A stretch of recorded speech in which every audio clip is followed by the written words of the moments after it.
السلام علیکم. اذان دے دیں.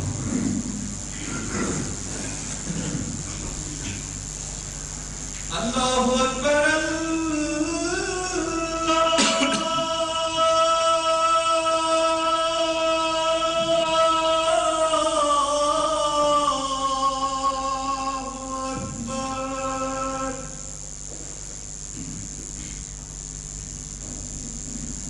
اللہ اکبر.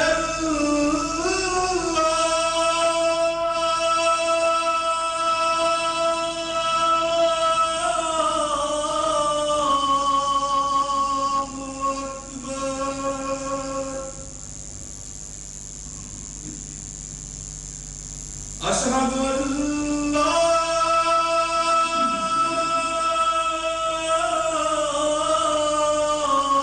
إله إلا الله.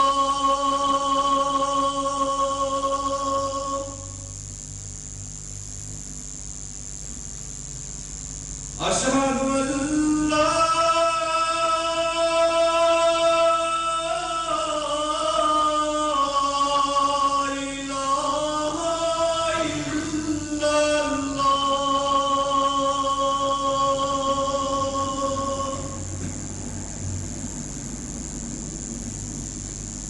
أشهد أن محمدًا رسول الله.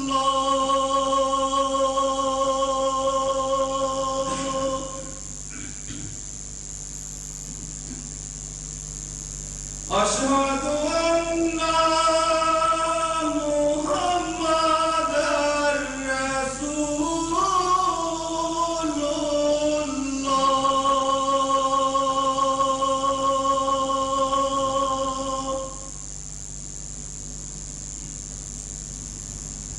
حي على الصلاة.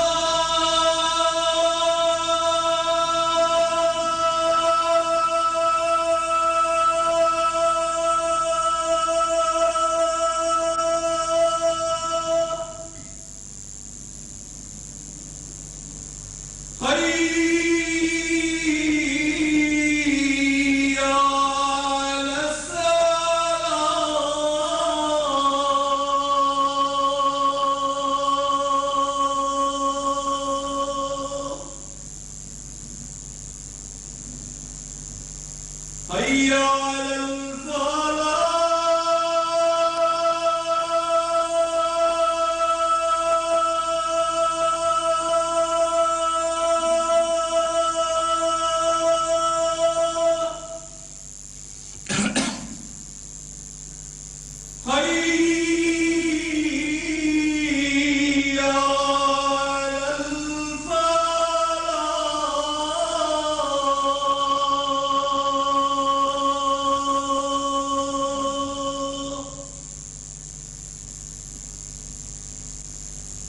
اللہ اکبر.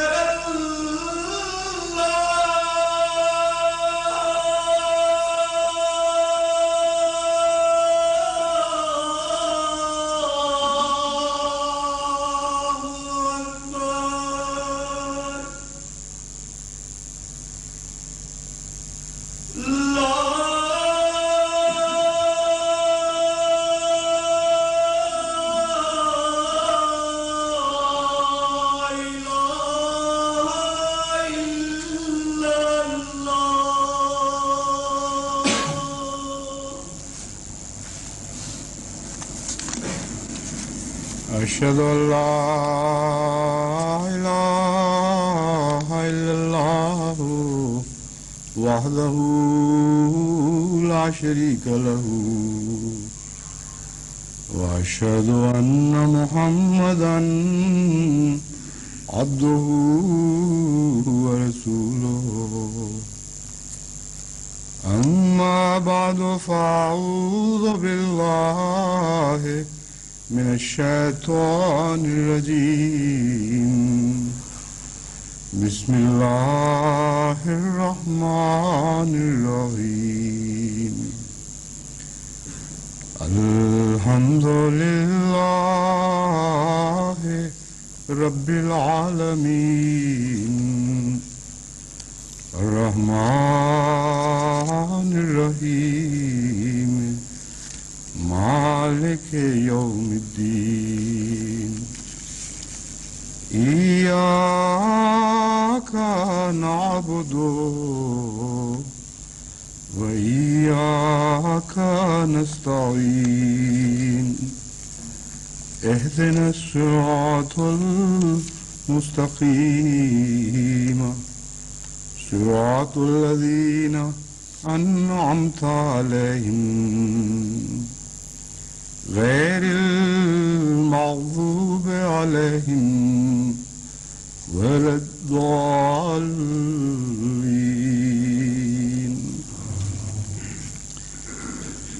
أيحسب الإنسان أن لن نجمع عظامه بلى قادرين على أن نسوي بنانه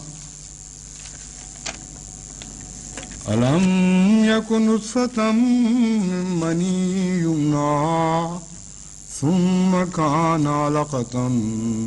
فخلق فسوى فجعل منه الزوجين الذكر والأنثى أليس ذلك بقادر على أن يحيي الموتى أوليس الذي خلق السماوات والأرض بقادر على أن يخلق مثلهم بلى وهو الخلاق العليم إنما أمره إذا أراد شيئا أن يقول له كن فيكون فسبحان الذي بيده ملكوت كل شيء وإليه ترجعون فلا أقسم برب المشارق والمغارب إنا لقادرون على أن نبدل خيرا منهم وما نحن بمسبوقين ولقد جاء فرعون النذر كذبوا بآياتنا كلها فأخذناهم أخذ عزيز مقتدر فإما نذهبن بك فإنا منهم منتقمون ونرينك الذي وعدناهم فإنا عليهم مقتدرون. یہ قرآن کریم کی مختلف آیات جو مختلف صورتوں سے اخذ کی گئی ہیں، ان کا تعلق خدا تعالیٰ کی دو صفات قادر اور مقتدر سے ہے. لیکن پہلے اس سے کہ اس مضمون پر میں کچھ کہوں، گزشتہ مضمون جس کا تعلق خدا تعالیٰ کی قدیر کے قدیر ہونے سے تھا، اس سے متعلق چند باتیں باقی ہیں جو میں پہلے بیان کروں گا. عملاً تو ایک ہی مادے سے یہ تینوں صفات نکلی ہیں، قدرت یا قدر سے، اور قدر بھی دال کی زبر کے ساتھ. لیکن عربی کا طریق یہ ہے کہ مختلف سانچوں میں ڈھل کر ایک ہی مادہ مختلف معنی دینے لگ جاتا ہے، اور ہر سانچے کا اپنا ایک خاص مضمون ہے جو اس لفظ میں داخل ہو جاتا ہے. اس لیے یہ صفات اپنے خصوصی معنی بھی رکھتی ہیں، جب حالانکہ بنیادی طور پر ایک ہی مادے سے بھی نکالی ہوئی ہیں. چنانچہ جہاں تک قدیر کا تعلق ہے، اس کی بحث میں کے دوران میں یہ بتا رہا تھا کہ ایک ایسا مضمون بھی ہے جس کا میں بعد میں ذکر کروں گا، کیونکہ قدرت کے بعض معنی ابھی بیان کرنے باقی ہیں. وہ مضمون ایک مناظرے سے تعلق رکھنے والا مضمون ہے، کیونکہ بہت سے اسلام کے دشمن، جن میں عیسائی بھی شامل ہیں اور آریہ ہندو خصوصیت کے ساتھ پیش ہیں، بار بار جو صفات باری تعالی قرآن کریم میں بیان ہوئی ہیں ان پر مختلف رنگ میں اعتراض کرتے ہیں، خصوصیت کے ساتھ ان اللہ علی کل شیء قدیر کے اوپر تو اعتراض بھی اور ٹھٹھے بھی بہت کیے گئے ہیں، اور یہ بحثیں آریوں کی طرف سے اٹھائی گئیں کہ اس کا مطلب یہ ہے کہ اللہ تعالیٰ نعوذ باللہ ہر گناہ پر قادر ہے،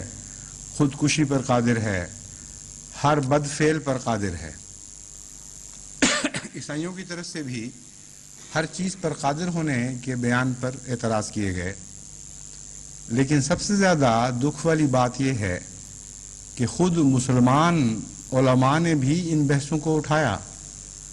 اور بڑے بڑے مناظرے ان باتوں پر ہوئے، یہاں تک کہ ہندوستان میں بھی قریب ہی کی تاریخ میں ان مناظروں میں بہت کچھ تو خون ہوا اور بہت سے لوگوں کے گھر لوٹے گئے اور بچے یتیم کیے گئے ان بحثوں اس وجہ سے کہ یہ بحثیں اشتعال پکڑ گئیں۔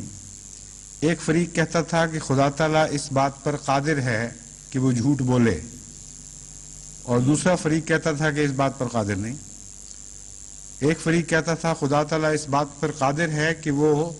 جسے ہم جنسی گناہ کہتے ہیں وہ جنسی گناہ کرے، اور دوسرا فریق کہتا تھا کہ اس بات پر قادر نہیں۔ پہلے فریق کے خلاف تو جو اعتراض ہے وہ ظاہر و باہر ہے، جس کے نتیجے میں عوام کا اشتعال پکڑنا کوئی تعجب کی بات نہیں۔ دوسرے فریق کے خلاف اس لیے اشتعال آتا تھا کہ کہتے ہیں کہ خدا تعالیٰ بعض چیزوں پر قادر نہیں، اس کی آدھی قدرت کا انکار کر رہے ہیں، اور جب ان سے سوال کیا جاتا تھا کہ ایسی لغو بحثیں کیوں کرتے ہو، تو جواب دیتے تھے کہ یہ مجبوری ہے، یہ امکان کی بحث ہے، اور امکان کی بحث میں کوئی حرج نہیں ہے، جس قسم کی مرضی امکان کی بحث کر لو۔ لیکن انہی لوگوں سے اگر یہ سوال کیا جائے کہ اپنی والدہ کی بدکاری کے امکان پر کیوں بحث نہیں کرتے، تو اس بات پر قتل و خون خرابے کے لیے تیار ہو جائیں گے۔ یعنی صرف خدا تعالیٰ کی غیرت ہی ایسی ایک ادنا اور معمولی بات ہے کہ اس پر امکانی بحثیں بے شک جس طرح مرضی اٹھائی جائیں، تصور کو جس گندگی میں چاہو اتار دو، لیکن اپنے عزیزوں اور قریبیوں اور خونی رشتہ داروں اور محبت کرنے والوں اور جن سے تم محبت کرتے ہو ان کے متعلق کوئی ادنا سی بات بھی برداشت نہ کر سکو، یہ کہاں کا انصاف ہے؟ چنانچہ اس کے متعلق حضرت مسیح موعود علیہ الصلوۃ والسلام نے جب آریوں اور عیسائیوں سے مناظرے ہوئے تو جو موقف اختیار کیا وہ نہایت ہی عظیم الشان ہے اور نہایت گہرا عالمانہ موقف ہے۔ آپ نے دو پہلوؤں سے اس پر بحث فرمائی ہے۔ اول تو قدرت کا معنی کیا ہے؟ جب قدرت کے معنی پر آپ غور کرتے ہیں تو پتہ چلتا ہے کہ قدرت کا معنی ہے متناسب چیز پیدا کرنے والا،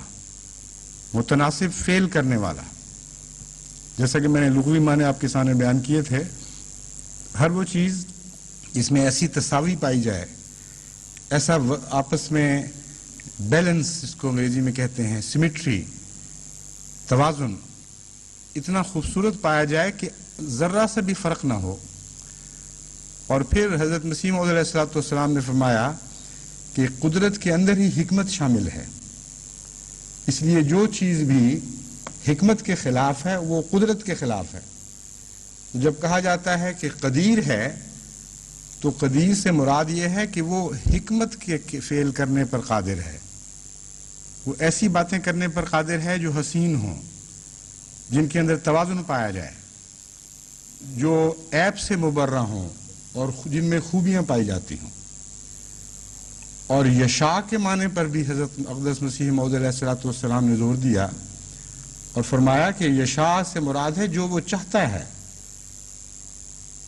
تم میں سے جو نسبتاً پاک لوگ ہیں وہ تو یہ نہیں چاہتے کہ وہ گندگی کریں۔ خدا کے متعلق تم کیسے سوچ سکتے ہو کہ وہ کوئی بے وقوفی والی بات، کوئی گندی بات، کوئی نامناسب اور بیہودہ بات کرنے کے متعلق سوچ بھی سکتا ہے۔ تو یشاء کا تعلق چونکہ اللہ کی سوچ، اللہ کی فکر، اللہ کے ارادے سے ہے، اس لیے ہر وہ بات جو غلط ہے وہ ویسے ہی خارج از امکان ہو جاتی ہے۔ اس کے ساتھ ہی حضرت مسیح موعود علیہ الصلوۃ والسلام نے اس بات پر زور دیا کہ ان بحثوں کو ختم کیا جائے، کیونکہ اللہ تعالیٰ کے متعلق اس قسم کی بحثیں گستاخی ہیں، اور نہایت ہی نامناسب بات ہے کہ خدا تعالیٰ کے متعلق کوئی دور کی بھی لغو بات سوچی جا سکے۔ تو یشاء اور قدیر میں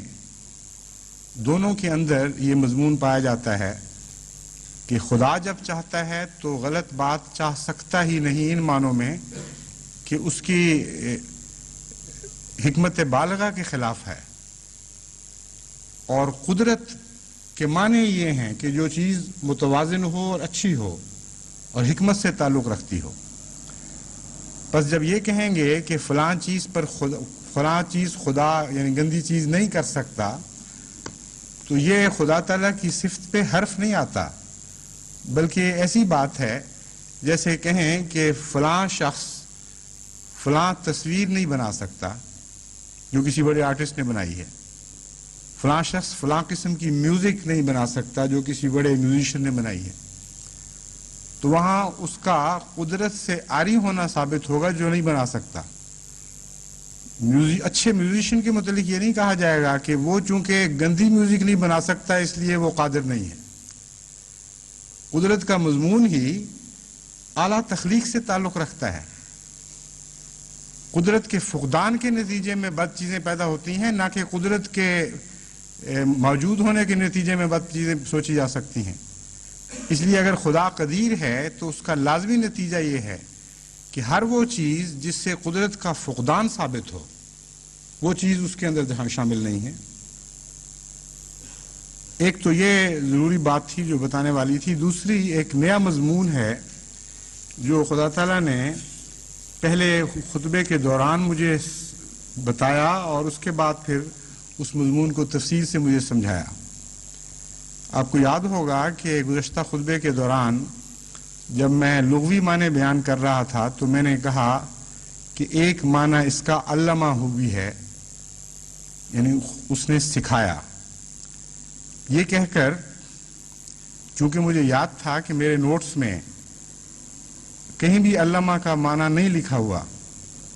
جب میں نے یہ پڑھا اور آپ کو بتایا تو میں نے دوبارہ نظر ڈالی اور وہاں لکھا ہوا موجود تھا۔ پھر تردد کے باوجود میں نے دوبارہ پڑھا کہ علامہ بھی ہے، اور جب میں پڑھ چکا تو وہ علامہ کا لفظ غائب ہو گیا، اور فوری طور پر میں تعجب میں مبتلا تھا کہ اس مضمون کو اب کیسے جاری رکھوں، کیونکہ نہ میرے نوٹس میں وہ شامل تھا، نہ مجھے کبھی پہلے تصور بھی آیا تھا کہ قدرہ کا معنی علامہ بھی ہو سکتا ہے۔ اور چونکہ دوبارہ دیکھنے کے باوجود بہت کھلا کھلا صاف لکھا ہوا موجود تھا، اس لیے میں نے وہ پڑھ دیا۔ چونکہ اگلا لفظ عظمہ تھا، عظمہ ہو، اس لیے میں نے اس کے ساتھ اس کا تعلق باندھنے کی کچھ کوشش کی، لیکن پوری طرح دل کو تسلی نہیں ہوئی۔ اس لیے دعا کی کہ اللہ تعالیٰ نے جب ایک نیا مضمون دکھایا ہے تو اس کے معنی بھی سمجھائے۔ چنانچہ خدا تعالیٰ نے جو اس کے معنی سمجھائے وہ ایسے حیرت انگیز ہیں اور اتنے وسیع ہیں اور اتنا قطعی طور پر قرآن کریم سے ثابت ہیں کہ پھر مجھے یہ تعجب ہوا کہ اس سے پہلے کسی کا خیال کیوں نہیں اس طرف گیا، کیونکہ نہ اہل لغات نے نہ اہل تفسیر نے اشارتاً بھی اس بات کا کہیں ذکر کیا ہے۔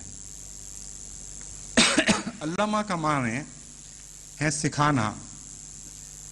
اور عموماً یہ غلط فہمی پائی جاتی ہے کہ علامہ کے معنی ایسا سکھانا ہے جس کا تعلق بیان سے ہو اور لفظوں سے ہو، حالانکہ علامہ کا معنی کا تعلق محض لفظوں اور بیان سے نہیں ہے، بلکہ وہ خاموش تعلیم جو فطرت میں ودیت کی جاتی ہے اسے بھی قرآن کریم تعلیم ہی بیان کرتا، تعلیم ہی کہتا ہے، اور اس کا لفظوں اور بیان سے کوئی تعلق بھی نہیں ہوتا۔ چنانچہ قرآن کریم نے اس تعلیم کو دو حصوں میں بانٹا اور اس کا الگ الگ ذکر فرمایا. چنانچہ ایک جگہ فرماتا ہے الرحمن علم القرآن خلق الانسان علمہ البیان، کہ وہ رحمان خدا ہی ہے جس نے قرآن سکھایا، خلق الانسان انسان کو بنایا، وہ علمہ البیان اور اس کو بیان سکھایا. تو قرآن کریم کے نزول کا تعلق بیان سے ہے اور ایسی تعلیم سے ہے جو لفظوں میں پیش کی جاتی ہے. دوسری جگہ جب خدا تعالیٰ تخلیق عالم کا ذکر فرماتا ہے، آسمان اور زمین اور پھر اس سے نفس کی پیدائش کا، تو وہاں فرماتا ہے وَنَفْسٍ وَمَا سَوَّاهَا فَعَلَّمَهَا فُجُورَهَا وَتَقْوَاهَا، فَأَلْهَمَهَا فُجُورَهَا وَتَقْوَاهَا، وَنَفْسٍ وَمَا سَوَّاهَا فَأَلْهَمَهَا فُجُورَهَا وَتَقْوَاهَا، کہ ہم نے انسان کو، نفس کو پیدا کیا، یعنی پہلے آسمان والسماء وما بناها اس سے مضمون شروع ہوتا ہے، والارض وما طحاها، کہ ہم گواہ ٹھہراتے ہیں آسمان کو اور جیسے وہ بنایا گیا، اور زمین کو اور جس طرح وہ ہموار کی گئی. پھر فرماتا ہے وَنَفْسٍ وَمَا سَوَّاهَا، اور نفس کو کس طرح خدا نے اسے نہایت ہی عمدہ ترکیب کے ساتھ پیدا کیا اور متوازن کیا، اور جب اسے ٹھیک ٹھاک کیا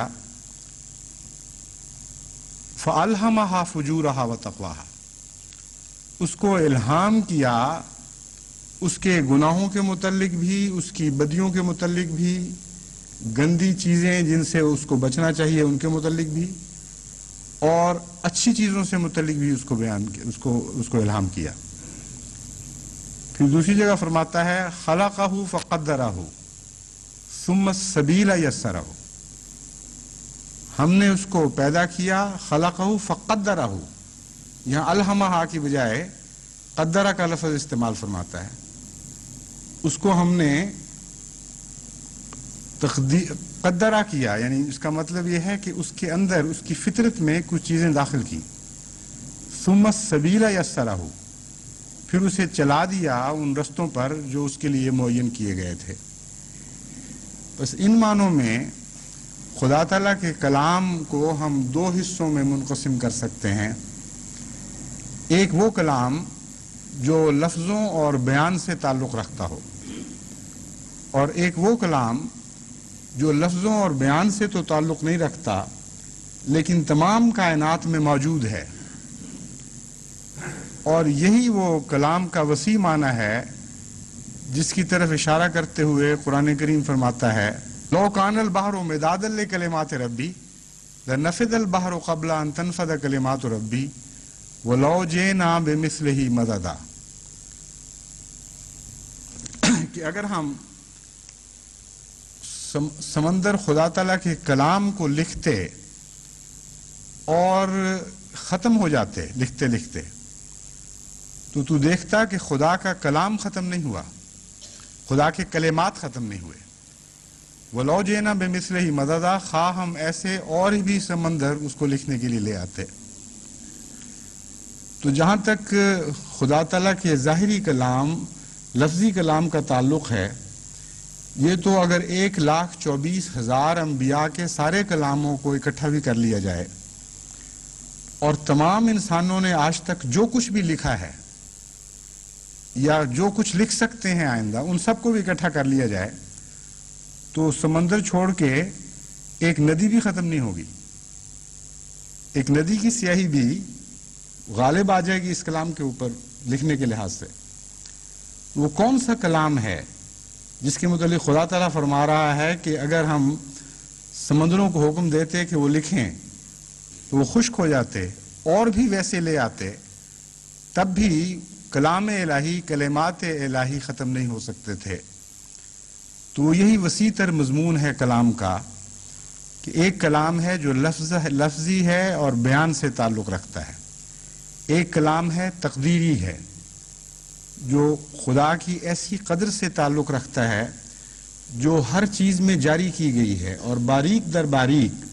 احکامات اس کے اندر داخل کیے گئے ہیں جو اپنے وقت پر کھلتے ہیں، جیسا کہ میں پہلے معنی بیان کر چکا ہوں،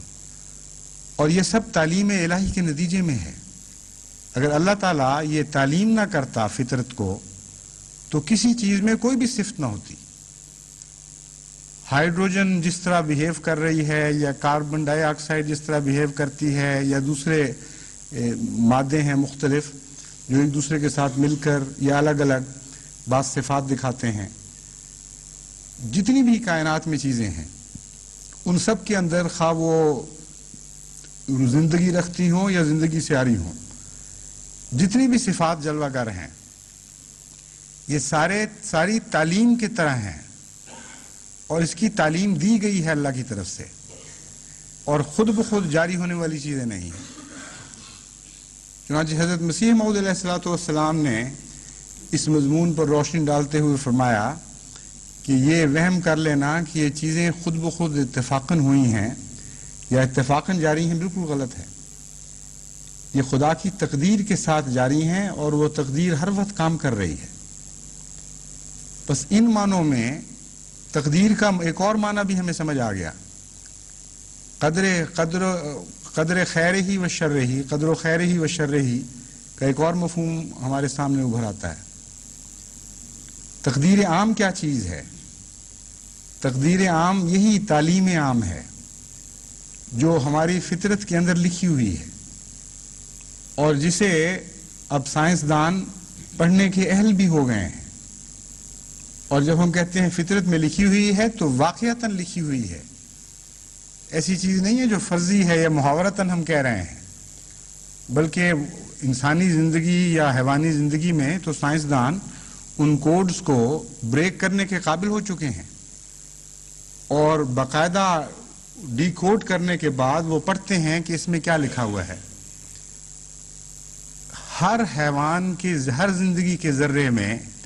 یہ تعلیم چھپی ہوئی موجود ہے خدا تعالیٰ کی طرف سے، اور اس تعلیم کے خلاف کوئی کچھ کر نہیں سکتا۔ بیان کی جو تعلیم ہے اس کے خلاف انسان جا سکتا ہے، لیکن یہ جو تعلیم ہے خاموش تعلیم، اس کے خلاف انسان جا نہیں سکتا۔ اسی لیے اس کا نام تقدیر رکھا، اسی لیے کہتے ہیں تقدیر الہی اٹل ہے۔ تو تقدیر الہی جو عام معنی رکھتی ہے وہ یہی معنی ہے، چونکہ فطرت میں خدا تعالیٰ نے جو چیزیں داخل فرمائیں اور لکھ دیں کہ ایسے ہوگا، تو آپ جب کہتے ہیں لکھی ہوئی کے خلاف کچھ نہیں کر سکتے، ٹل نہیں سکتی جو لکھی ہوئی ہو، اس کا یہی معنی ہے۔ ہر چیز لکھی ہوئی ہے، ایک ایک ذرے کے اندر اس کی تمام حرکات و سکنات جو اس نے کرنی ہیں وہ لکھی ہوئی موجود ہیں۔ کچھ بہت معمولی حصہ ایسا ہے جو سائنسدان پڑھ سکے ہیں، لیکن لامتناہی ایسا حصہ بھی موجود ہے جسے وہ پڑھ نہیں سکتے۔ صرف جب وہ لکھی ہوئی کے مطابق ایک حرکت ہوتی ہے تو اس حرکت کو وہ دیکھنے لگ جاتے ہیں، اس کے پیچھے کیا کیا کچھ لکھا ہوا ہے اس تک ابھی ان کی نگاہ نہیں جا سکی۔ ہو سکتا ہے آئندہ زمانے میں جب سائنس ترقی کرے تو کچھ اور مضامین بھی لکھے ہوئے وہ پڑھنے کے قابل ہو جائیں۔ اس کو عام محاورے میں بھی تعلیم ہی کہا جاتا ہے۔ چنانچہ غالب اپنے ایک شعر میں اسی مضمون کو اس طرح بیان کرتا ہے کہ پرتوے خور سے ہے شبنم کو فنا کی تعلیم، میں بھی ہوں ایک عنایت کی نظر ہونے تک۔ کہ جب سورج کا عکس پڑتا ہے تو شبنم کے قطرے کو تعلیم ہی یہی ہے کہ وہ غائب ہو جائے، وہ فنا ہو جائے، سورج کا نظارہ کرے اور ایک ہی دید کے ساتھ وہ خود فنا ہو جائے۔ کہتا ہے اے میرے محبوب، میں بھی ہوں ایک عنایت کی نظر ہونے تک، میری فطرت میں بھی محبت نے یہی تعلیم لکھ دی ہے کہ میں تمہیں دیکھوں اور خود فنا ہو جاؤں۔ یہ تو دنیا کے لحاظ سے تو قصے ہیں، اور ہرگز ماننے کی باتیں نہیں ہیں کہ کوئی شخص کسی دوسرے کے لیے اپنے وجود کو مٹا دے، مگر مذہبی دنیا میں ایسا واقعتاً نظر آتا ہے۔ چنانچہ حضرت اقدس محمد مصطفیٰ صلی اللہ علیہ وآلہ وسلم نے جب خدا کا جلوہ دیکھا تو اپنے وجود کو مٹا دیا. آپ کو یہ تعلیم تھی, آپ کی یہ تقدیر یہی تھی کہ خدا جلوہ گر ہو اور خود محمد مصطفیٰ کا ذاتی وجود مٹ جائے اور کلیتاً خدا جلوہ گر ہو جائے. حضرت اقدس مسیح موعود علیہ الصلوۃ والسلام کو یہی تعلیم تھی کہ محمد مصطفیٰ صلی اللہ علیہ وآلہ وسلم کا جلوہ دیکھیں اور اپنے وجود کو مٹا دیں. چنانچہ اسی سے ہمیں ذل کا مضمون سمجھ آیا. یہ وہ تعلیم ہے جسے ہم تقدیر بھی کہتے ہیں, اور ان معنوں میں اللہ تعالیٰ نے مجھے سمجھایا کہ قدرت کا معنی تعلیم بھی ہے. اور جب اس پہلو سے ہم غور کرتے ہیں تو قدرت کا سب سے زیادہ وسیع, سب سے زیادہ اطلاق پانے والا معنی ہے ہی تعلیم. ہر وہ بات جو سکھائی جائے لفظوں سے بالا ہو کر, جو فطرت میں داخل کر دی جائے, جس کی قوت اتنی زیادہ ہو کہ وہاں انکار کی مجال ہی کوئی نہ ہو, اور لازماً اس تعلیم کے مطابق چلنا ہو کسی نے, اس تعلیم کو تقدیر کہا جاتا ہے, اور یہی قدرت کا سب سے بڑا مظہر ہے. اب میں دوسرے مضمون کی طرف آتا ہوں کہ میں نے بیان کیا تھا قادر اور مقتدر.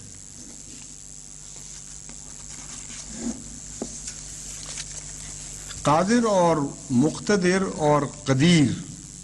ان تینوں صفات میں عموماً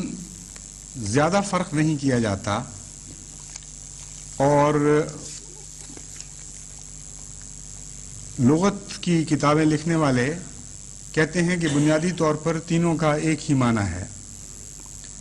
لیکن جہاں تک قرآن کریم کے استعمال کا تعلق ہے, قرآن کریم نے ان تینوں الفاظ کو الگ الگ مخصوص معنوں میں استعمال کیا ہے, اور بعض الفاظ کو زیادہ عمومی طور پر استعمال کیا ہے, بعض کو نسبتاً کم عمومی طور پر یعنی خصوصی طور پر, اور الگ الگ محلات کے لیے بعض الفاظ کو چنا ہے. قدیر کا لفظ سب سے زیادہ عموم اپنے اندر رکھتا ہے. چنانچہ تخلیق عالم کے متعلق جہاں جہاں بھی قرآن کریم میں ذکر ہے وہاں قدیر کا لفظ ملتا ہے, مقتدر اور قادر نہیں ملتا. لیکن قدیر کا حوالہ دے کر جب کوئی نئی قدرت کی جلوہ نمائی دکھانا مقصود ہو تو وہاں لفظ قادر کا استعمال آتا ہے. یعنی قدیر کو قرآن کریم زیادہ عمومی صفت کے طور پر پیش فرماتا ہے, جو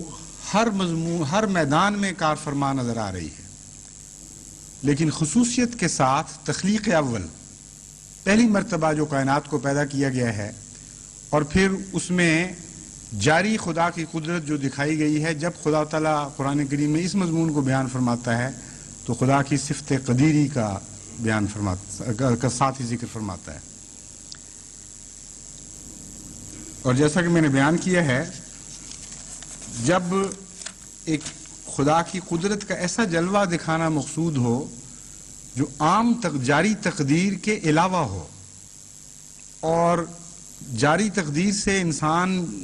جتنا روز مرہ روشناس ہونے کے بعد اس کو نظر انداز کر بیٹھا ہے, جب یہ بتانا مقصود ہو کہ جاگو اور ہوش کرو, وہ خدا جس نے سب کچھ جاری کیا ہے وہ اس بات پر بھی قادر ہے, تو وہاں لفظ قادر استعمال فرماتا ہے. یعنی ایسا قدرت کا جلوہ جو کبھی کبھی بیدار کرنے کے لیے آتا ہو, عام جاری جلوے سے مختلف مضمون پیدا کرتا ہو, عام تخلیق سے ہٹ کر ایک نئی تخلیق بناتا ہو, وہاں قادر کا لفظ استعمال ہوتا ہے. اور اس مقتدر عموماً اس جگہ استعمال ہوتا ہے جہاں مقابلے کے بھی معنی پائے جاتے ہوں. مثلاً حضرت صلی اللہ علیہ وآلہ وسلم کا جب مخالفین پر غلبے کا مضمون بیان ہوگا تو وہاں قادر اور قدیر کی نسبت, قادر کا لفظ بھی بعض جگہ آتا ہے مگر زیادہ تر اقتدار کا مضمون ہے, اس لیے مقتدر صفت بیان کی جاتی ہے. اور یہ چونکہ باب تکلف سے ہے, تفاعل, اس میں مقابلے کا مضمون خود بخود پایا جاتا ہے. تو جب دشمن خدا کی قدرت پر غلبہ پانے کی کوشش کریں, اس وقت جب خدا کی قدرت جلوہ دکھاتی ہے تو وہ مقتدر کی کی قدرت ہے جو جلوگر ہو رہی ہوتی ہے۔ چنانچہ دیکھیے اللہ تعالیٰ فرماتا ہے اولم یروا ان اللہ الذی خلق السماوات والارض ولم یعی بخلقہن بقادر علی ان یحیی الموتى بلا انہ علی کل شیء قدیر۔ علی کل شیء قدیر کا محاورہ تو شروع سے آخر تک چونکہ عمومیت رکھتا ہے، ہر چیز پر ثابت آتا ہے، لیکن لفظ قادر وہاں استعمال فرمایا جہاں عام قدرت کو تو لوگ تسلیم کر رہے ہیں، خدا کے قدیر ہونے کے ان معنوں میں تو قائل ہیں کہ سب کچھ ہو رہا ہے، لیکن ایک نئی تخلیق پر قدرت کا انکار کر رہے ہیں۔ وہاں فرمایا لم یعی بخلقہن، جس قدیر خدا نے پہلی تخلیق جاری فرمائی تھی، یہ نہ سمجھو کہ وہ اب اپنی تخلیق سے عاجز آ چکا ہے، یا جو کچھ تخلیق کر چکا اسی پر ختم کر بیٹھا ہے۔ لم یعی بخلقہن، اور یہ بھی نہ سمجھو کہ زمین و آسمان کی تخلیق کے بعد خدا کی قدرت کا ان کے ساتھ تعلق نہیں رہا یا اس کی محتاج نہیں رہی۔ جاری تعلق ہے ایک جو تمہیں نظر نہیں آ رہا، لم یعی بخلقہن، ابھی بھی ان میں تخلیق ہو رہی ہے، ابھی بھی نئی نئی قسم کی ان میں ڈیولپمنٹس اور ایوولوشنز کئی مضمون کی جاری ہیں اور تم دیکھ نہیں رہے ان کو۔ بقادر علی ان یحیی الموتى، یہی قدیر خدا ہے جو اس بات پر بھی قادر ہے۔ یہاں لفظ قادر اس معنوں میں استعمال ہوا کہ عام قدرت سے ہٹ کر ایک نئی جلوہ نمائی فرمائے گا کہ وہ مردوں کو بھی زندہ کر دے۔ پھر جہاں بھی تعجب کا مضمون آتا ہے وہاں قدیر کی بجائے قادر کا لفظ استعمال فرمایا جاتا ہے۔ ایحسب الانسان ان لن نجمع عظامہ بلا قادرین علی ان نسوی بنانہ، کیا انسان خیال کرتا ہے کہ ہم اس کی ہڈیاں جوڑ نہیں سکتے؟ پھر نہیں، ہم تو اس بات پر قادر ہیں کہ اس کا انگ دوبارہ اکٹھا کر دیں، ذرہ دوبارہ جوڑ دیں۔ پھر فرماتا ہے الم یکن نطفۃ من منی یمنی ثم کان علقۃ فخلق فسوی فجعل منه الزوجین الذکر والانثی الیس ذلک بقادر علی ان یحیی الموتى، کہ تم محض تعجب کی وجہ سے خدا کی نئی تخلیق کا انکار کرتے ہو، یعنی آئندہ کو تو تعجب کی نگاہ سے دیکھتے ہو، لیکن ماضی میں جو گزر گیا ہے اس پر تعجب ہی نہیں کر رہے تم کچھ، حالانکہ وہ زیادہ تعجب کے لائق بات ہے۔ جو کچھ ہو چکا ہے وہ اتنا حیرت انگیز ہے، اتنا تعجب میں مبتلا کرنے والا ہے کہ اگر تم اس کو دیکھو اور اس کی کنہ تک پہنچو اور تعجب میں مبتلا ہو تو تعجب تو کوئی اعتراض کی وجہ ہی پھر باقی نہیں رہتا۔ یعنی مراد یہ ہے، اللہ تعالیٰ اس طرح بیان فرما رہا ہے اس مضمون کو کہ اکثر نئی زندگی پر کا انکار تعجب کی بنا پہ کرتے ہیں، کہتے ہیں کیسے ہو سکتا ہے، ہڈیاں گل سڑ جائیں گی، ہم مر کھپ جائیں گے، دوبارہ اٹھائے جائیں گے، کتنا مشکل کام ہے، بظاہر ناممکن نظر آتا ہے۔ تو اللہ تعالیٰ فرماتا ہے کہ بے وقوفو، تعجب کے نتیجے میں اگر تخلیق نہیں ہو سکتی تو تمہاری تخلیق اول کہاں سے ہو گئی؟ اس میں تو زیادہ تعجب کے محرکات موجود ہیں اور موجبات موجود ہیں۔ اتنا تعجب انگیز ہے مضمون تمہاری تخلیق اول کا کہ اس پر غور کرو، پھر سوچو کہ جس خدا نے یہ تخلیق پیدا کر دی تھی وہ اس کی تخلیق نو پر کیوں قادر نہیں ہو سکتا؟ جو کچھ بھی نہ ہو اس سے ایسا حیرت انگیز تخلیق کا نظام پیدا کر دے، کچھ ہو تو اس سے پھر آگے کیوں پیدا نہیں کر سکتا؟ یہ مضمون ہے، نسبتاً کم تعجب کی بات ہے۔ فرماتا ہے کیا وہ کسی وقت پانی کا ایک قطرہ نہیں تھا یہ تعجب کرنے والا انسان، جو اپنی مناسب حال جگہ میں ڈالا گیا، پھر وہ ایک چمٹنے والا لوتھڑا بن گیا، پھر اس خدا نے اس کو اور شکل میں تبدیل فرما دیا اور پھر آخر اسے مکمل کر دیا۔ یعنی کچھ بھی نہیں تھا، محض گندگی کا ایک کیڑا تھا جس سے اتنا کامل انسان خدا نے بنا دیا۔ پھر اسے جوڑا جوڑا کر کے بنایا، یعنی معلوم ہوتا ہے کہ انسان کی مضمون سے پہلے جو حیوانی حالت میں انسان گزرا ہے اس کا ذکر پہلے فرمایا جا رہا ہے. یعنی زندگی کے آغاز سے مضمون چلایا گیا ہے کہ مختلف حالتوں سے زندگی گزرتی ہوئی آگے بڑھی، یہاں تک کہ پہلے جوڑا جوڑا نہیں تھی، پھر اسے جوڑا جوڑا بنایا گیا، یعنی نر مادہ کی تمیز کی گئی، یعنی نر اور مادہ کی شکل میں بنایا گیا. کیا یہ خدا اس بات پر قادر نہیں ہے کہ مردوں سے زندہ پیدا کر سکے؟ پھر اسی مضمون کو آگے بیان فرماتا ہے اَوَلَيْسَ الَّذِي خَلَقَ السَّمَاوَاتِ وَالْأَرْضَ بِقَادِرٍ عَلَىٰ أَن يَخْلُقَ مِثْلَهُم بَلَىٰ وَهُوَ الْخَلَّاقُ الْعَلِيمُ إِنَّمَا أَمْرُهُ إِذَا أَرَادَ شَيْئًا أَن يَقُولَ لَهُ كُن فَيَكُونُ فَسُبْحَانَ الَّذِي بِيَدِهِ مَلَكُوتُ كُلِّ شَيْءٍ وَإِلَيْهِ تُرْجَعُونَ.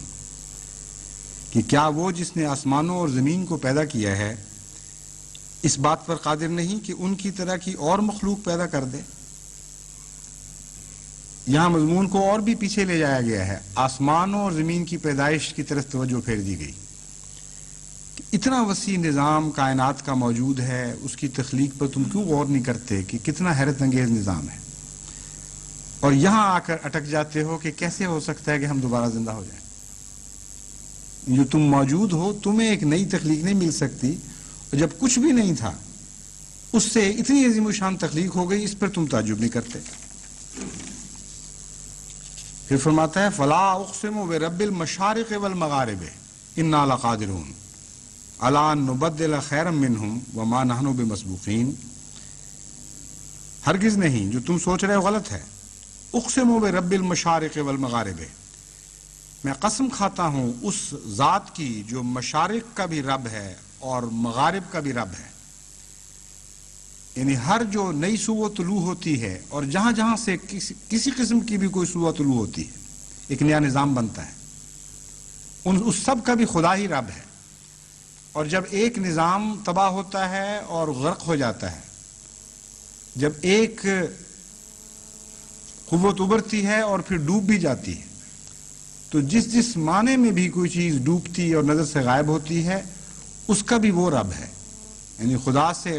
دور کوئی چیز بھی نہیں ہو سکتی، خدا سے کوئی چیز بھی غائب نہیں ہو سکتی. فرمایا اس کی قسم میں اس کی قسم کھا کے کہتا ہوں، ہم اس بات پر قادر ہیں کہ وہ قومیں جو خدا کے انبیاء کی مخالفت کرتی ہیں ان کو لے جائیں ان نبدل خیرا منہم وما نحن بمسبوقین، کہ ہم ان سے بہتر لوگ لے آئیں اور ہمیں کوئی عاجز نہیں کر سکتا. فَلْيَنْظُرِ الْإِنسَانُ مِمَّا خُلِقَ مِن مَّاءٍ دَافِقٍ يَخْرُجُ مِن بَيْنِ الصُّلْبِ وَالتَّرَائِبِ إِنَّهُ عَلَىٰ رَجْعِهِ لَقَادِرٌ. یہ بھی وہی مضمون ہے، دوسرے رنگ میں بیان فرمایا گیا ہے. ان باتوں پر غور کر کے جہاں جہاں بھی لفظ قادر کا استعمال ہوا ہے وہاں غور کرنے سے ایک اور بات بھی سامنے آتی ہے کہ یہ خدا کی ایک اور تقدیر کا ذکر چل پڑا ہے جس کا تعلق دین اور مذہب سے ہے. یعنی پہلے جو قدیر کے اندر جس قدرت کا ذکر تھا جو تقدیر عام تھی، اس کا خدا تعالیٰ کی ہر تخلیق سے تعلق ہے، وہ عام ہے، جاندار سے بھی ہے، بے جان سے بھی ہے. ہر جگہ خدا نے ایک تعلیم دے رکھی ہے جس سے کوئی ہٹ نہیں سکتا. پھر خدا تعالیٰ نے قرآن کریم کو ظاہر فرمایا یا اس سے پہلے دوسری کتب نازل فرمائیں اور ایک نئی تخلیق بنائی جو مذہبی دنیا کی تخلیق ہے. اس تخلیق میں عام قانون سے ہٹ کر کچھ قوانین ہیں جن کی طرف توجہ دلائی جاتی ہے. سب سے اہم قانون یہ بیان کیا جاتا ہے کہ اللہ تعالیٰ نے تمہیں ایک مقصد کی خاطر پیدا کیا ہے جس کے لیے تم جواب دہ ہوگے، اور تمہیں دوبارہ اس لیے زندہ کیا جائے گا کہ تمہاری جواب طلبی کی جائے کہ تم نے اس مقصد کو پورا کیا تھا کہ نہیں کیا تھا، اور جزا اور سزا کے لیے تمہیں ایک جگہ اکٹھا کیا جائے، اور جو حقدار ہے سزا کا اس کو سزا دی جائے، جو جزا کا حقدار ہے اسے جزا دی جائے. یہ جو قدرت ثانیہ ہے خدا تعالیٰ کی، تقدیر کا نیا اظہار ہے، جہاں جہاں اس سے یہ اظہار کیا جاتا ہے وہاں قادر کا لفظ قدیر کی نسبت زیادہ استعمال ہوا ہے، بلکہ بہت زیادہ کثرت کے ساتھ لفظ قادر کا استعمال یہاں ہوا ہے۔ تو قرآن کریم کی جو تقدیر جاری ہوئی ہے انسانوں کے اوپر، اور نبوت کی جو تقدیر اس سے پہلے سے جاری تھی، اور ایک نیا قانون جاری ہوا جس میں کچھ اختیار بھی ہے بندے کو، وہ تقدیر ہے جس کا ذکر خدا کی صفت قادر کے تحت کیا جا رہا ہے۔ قدیر سے بچنے کا کوئی اختیار نہیں تھا بظاہر کیا باطن کسی معنی میں بھی انسان بچ نہیں سکتا، لیکن قادر کی تقدیر سے ان معنوں میں انسان کچھ بھاگتا ہے کہ اسے اختیار دے دیا گیا ہے، چاہو تو کرو چاہو تو نہ کرو، لیکن ساتھ یہ بتا دیا گیا ہے کہ بالآخر تم خدا کی طرف لوٹو گے، بالآخر تمہیں لازماً وہاں پہنچ کر جواب دہی کرنی ہوگی اور تم بچ نہیں سکتے۔ تو غالب تو ہے وہ تقدیر کہ آخر انسان اس میں پکڑا جائے گا، لیکن وقتی طور پر مہلت دیتی ہے۔ جیسے آپ کسی چھوٹے سے بچے کو کچھ دیر کے لیے آگے بھاگنے دیتے ہیں اور بظاہر اختیار دے دیتے ہیں کہ وہ آپ سے آگے نکل جائیں، لیکن جانتے ہیں کہ کب اور کس وقت جب آپ چاہیں گے، جب آپ فیصلہ کریں گے اس کو پکڑ لیں گے۔ تو ایسی تقدیر کا ذکر جہاں قرآن کریم میں ملتا ہے وہاں لفظ قادر کا استعمال ہوتا ہے، اور تخلیق نو سے تعلق ہے، چونکہ قرآن کریم انسان کی مذہبی تخلیق کو تخلیق نو قرار دیتا ہے، خلق آخر قرار دیتا ہے، اس لیے خلق آخر کا مضمون کا قادر خدا تعالیٰ کے قادر ہونے کے ساتھ بہت ہی گہرا تعلق ہے، اور مقتدر اسی مضمون میں آگے بڑھتا ہے۔ جب بزور بجبر لوگ خدا کی اس تقدیر کو مٹانے کی کوشش کرتے ہیں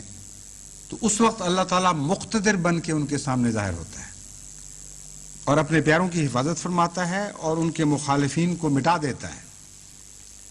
فرمایا وَلَقَدْ جَاءَ آلَ فِرْعَوْنَ النُّذُرُ كَذَّبُوا بِآيَاتِنَا كُلِّهَا فَأَخَذْنَاهُمْ أَخْذَ عَزِيزٍ مُقْتَدِرٍ کہ دیکھو فرعون بھی اس سے پہلے آیا تھا اور گزرا تھا، اور وَلَقَدْ جَاءَ آلَ فِرْعَوْنَ النُّذُرُ، اور فرعون کی قوم کے سامنے، اس کے پیچھے چلنے والوں کے سامنے کئی قسم کے انذاری نشان پیش کیے گئے۔ کذبوا بآیاتنا،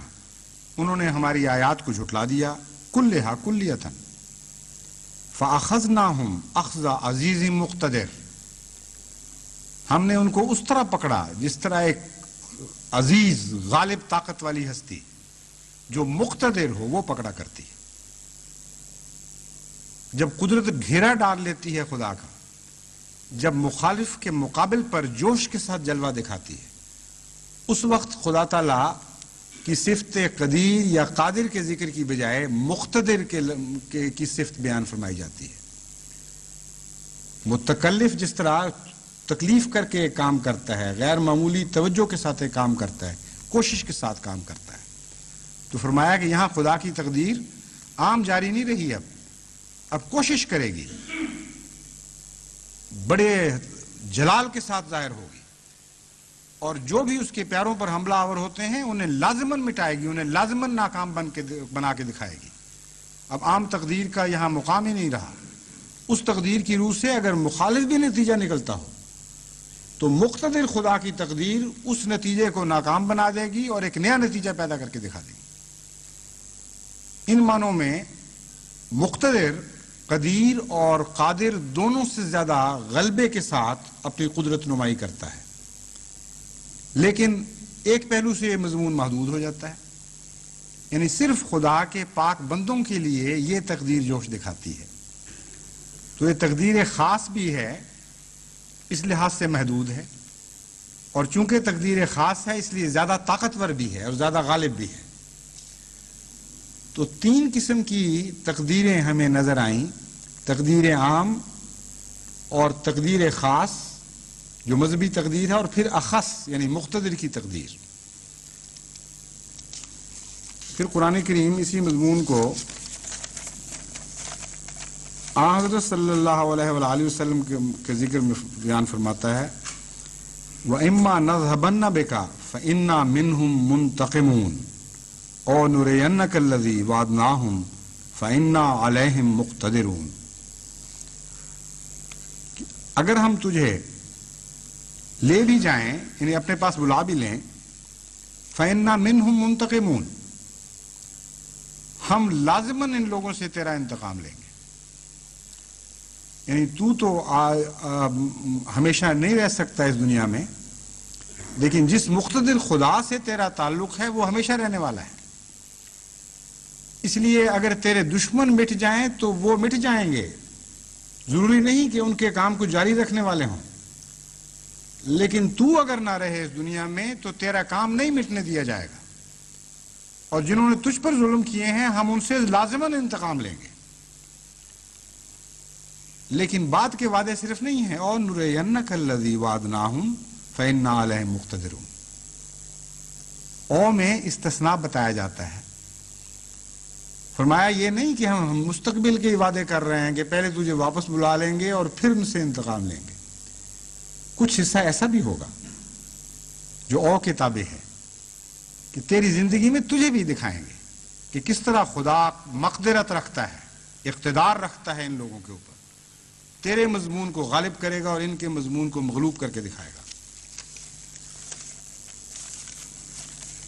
حضرت مسیح موعود علیہ الصلوۃ والسلام اس مضمون پر روشنی ڈالتے ہوئے مختلف جگہ بہت ہی لطیف تفاسیر پیش فرماتے ہیں. لیکن پہلے میں اس سے کہ مقتدر کے متعلق حضرت مسیح موعود علیہ الصلوۃ والسلام کی بعض تفاسیر کے نمونے پیش کروں. جہاں جہاں آپ نے لفظ قادر کا استعمال کیا ہے اور بعض پہلوؤں پر روشنی ڈالی ہے اس کے چند اقتباسات آپ کے سامنے رکھتا ہوں. فرماتے ہیں یاد رکھو اللہ تعالیٰ بے شک قادر ہے مگر وہ اپنے تقدس اور ان صفات کے خلاف نہیں کرتا جو قدیم سے الہامی کتب میں بیان کی جا رہی ہیں, گویا کہ ان کے خلاف اس کی توجہ ہوتی ہی نہیں. جو قدیم سے الہامی کتابوں میں باتیں بیان کی جا رہی ہیں فرمایا ان کے خلاف وہ نہیں کرتا کیونکہ ان کی طرف اس کی توجہ ہوتی ہی نہیں. لیکن اس مضمون کو چونکہ میں پہلے بیان کر چکا ہوں اس لیے اس کے کچھ حصے چھوڑ رہا ہوں.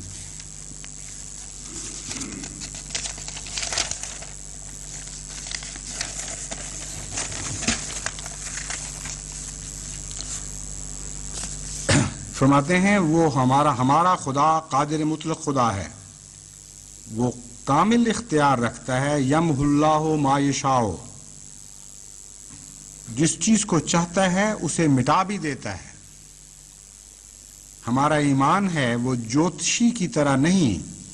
وہ ایک حکم صبح دیتا ہے اور رات کو اس کے بدلنے پر کامل اختیار رکھتا ہے.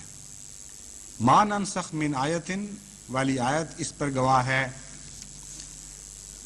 پس قادر صفت کا قدیر سے جو تعلق ہے اس مضمون کو حضرت مسیح موعود علیہ الصلوۃ والسلام نے یہاں کھولا ہے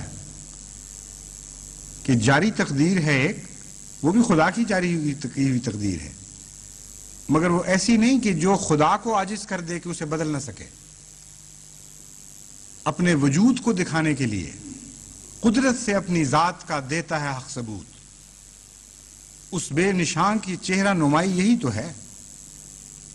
کہ اگر وہ خدا یہ غیر معمولی تقدیر جاری کرنا چھوڑ دے تو لوگ یہی کہیں گے کہ خود بخود چیزیں پیدا ہوئیں, خود بخود جاری ہوتی تھیں, خود بخود جاری رہیں گی, اور کسی تیسری بیرونی ہستی کے وجود کی ضرورت کوئی نہیں. اس وہمے کو مٹانے کی خاطر خدا ایک ایسی تقدیر بھی دکھاتا رہتا ہے جو وقتاً فوقتاً جلوہ گر ہوتی ہے اور وہ عام تقدیر سے ہٹ کر ہوتی ہے, اور وہ اس بات پر قادر ہے کہ عمومی تقدیر کے برخلاف اس پر غالب آنے والی اپنی دوسری تقدیر کو جاری فرمائے.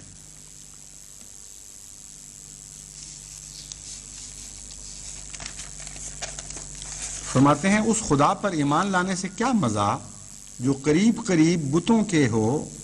یعنی بتوں کی طرح کا ہو, نہ سنتا ہو نہ جواب دے. اس خدا پر ایمان لانے سے, ہاں اس خدا پر ایمان لانے سے مزہ آتا ہے جو قدرتوں والا خدا ہے، جو ایسے خدا پر ایمان نہیں لاتا اور خدا تعالیٰ کی قدرتوں اور تصرفات پر ایمان نہیں رکھتا، اس کا خدا بت ہے۔ اصل میں خدا تو ایک ہی ہے، مگر تجلیات الگ ہیں۔ جو اسباب کا پابند ہے اس سے ایسا ہی سلوک ہوتا ہے، اور جو متوکل ہے اس سے وہی۔ اگر خدا تعالیٰ ایسا ہی کمزور ہوتا تو پھر نبیوں سے بڑھ کر کوئی ناکام نہ ہوتا، کیونکہ وہ اسباب پرست نہ تھے مگر خدا پرست اور متوکل تھے۔ یہاں جو مضمون ہے وہ قدیر اور قادر کے تعلق کا مضمون بیان فرمایا گیا ہے۔ جب ہم اسباب اختیار کرتے ہیں تو یہ وہی چیز ہے جو خدا تعالیٰ کی ایک جاری تقدیر ہے، اس کے سوا تو اسباب کوئی چیز نہیں ہے۔ لیکن جب صرف اسباب ہی اختیار کرنے لگ جاتے ہیں اور خدا تعالیٰ کی دوسری تقدیر پر ایمان نہیں رکھتے جو وقتاً فوقتاً اس سے تعلق کی بنا پر، یعنی مذہب کے نتیجے میں جاری ہوتی ہے، جس کا تعلق قادر سے ہے، تو پھر صرف اسباب ہی کے بندے ہو کر رہ جاتے ہیں۔ فرمایا ان کے لیے بھی ایک خدا ظاہر ہوتا ہے، ان سے تعلق نہیں توڑتا، لیکن جو وہ اپنے لیے پسند کرتے ہیں ویسا ہی خدا ان کے لیے ظاہر ہوتا ہے۔ وہ چونکہ اس کی اسباب کی پیروی کرنے لگ جاتے ہیں تو صرف اسباب کی تقدیر تک محدود خدا ان کے لیے ظاہر ہوتا رہتا ہے۔ یہ مغربی قوموں نے جتنی بھی دنیا میں ترقی کی ہے یہ اسباب کے ذریعے کی ہے، اور اسباب کے خدا سے تعلق قائم کر کے کی ہے۔ خدا سے ہٹ کر یہ بھی نہیں ترقی کر سکتے، لیکن ان کے لیے صرف اسباب کی تقدیر محدود ہو چکی ہے۔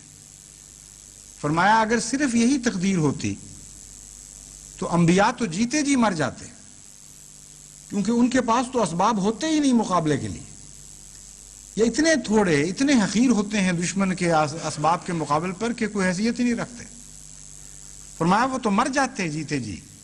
لیکن نہیں، ان کے لیے ایک اور تقدیر خدا کی جاری ہوتی ہے،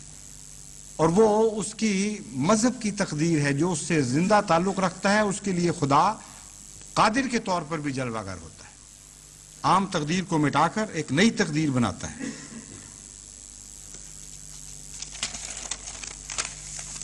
پھر فرماتے ہیں نہیں محصور ہرگز راستہ قدرت نمائی کا، خدا کی قدرتوں کا حصر دعویٰ ہے خدائی کا۔ پھر فرماتے ہیں قدرت سے اپنی ذات کا دیتا ہے حق ثبوت، اس بے نشان کی چہرہ نمائی یہی تو ہے جس بات کو کہے کہ کروں گا میں یہ ضرور، ٹلتی نہیں وہ بات، خدائی یہی تو ہے۔ یعنی یہاں بولنے والا خدا منظر پر ابھر آتا ہے، یعنی مخلوق ایک ایسے خدا کی واقف ہو جاتی ہے جو بولنے لگ گیا ہے۔ سائنسدانوں کا خدا تو وہ گونگا خدا ہے جو جاری ہے، جس کی تقدیر جاری تو ہے، لیکن اس تقدیر میں وہ نہ رد و بدل کرنے کے اہل ہیں، نہ ان کے لیے وہ تقدیر ٹلتی ہے کسی طرح۔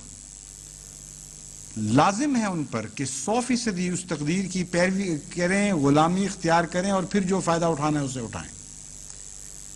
لیکن ایک زندہ فعال خدا سے وہ تقدیر ان کا تعلق قائم نہیں کرتی۔ اسی لیے اکثر سائنسدان جس خدا تک پہنچے ہیں وہ ایک تصوراتی خدا ہے جس کا ہونا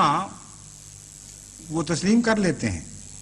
لیکن انسان کے ساتھ ایک زندہ تعلق والا خدا ان پر کبھی ظاہر نہیں ہوتا، نہ وہ اس کا وجود تسلیم کرتے ہیں۔ کہتے ہیں ہوگا، قدرت کاملہ میں ہمیں نظر آتا ہے،